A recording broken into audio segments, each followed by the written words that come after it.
संजय राऊत बोलतायत की महाराष्ट्राचा जो हा पॅटर्न आहे वाढलेल्या मतदारांचा आणि बदललेल्या निकालाचा तो दिल्लीत सुद्धा दिसू शकतो. कुठेतरी दिल्लीतला पराभव दिसतोय का? मला वाटतं दिल्लीतला पराभव त्या ठिकाणी स्पष्ट त्यांना दिसतोय आणि पराभवाची मानसिकता आत्ताच करून त्याचं विश्लेषण त्या ठिकाणी करण्यासाठी ग्राउंड बनवण्याचा हा प्रयत्न आहे.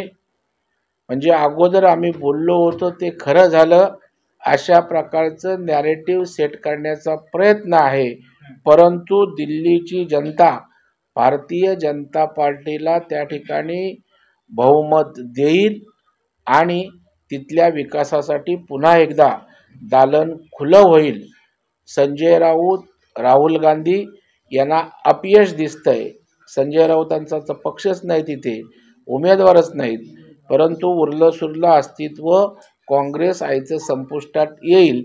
त्यामुळे अगोदरच पूर्वतयारी उद्याच्या विश्लेषणाची आज त्यांनी सुरू केली.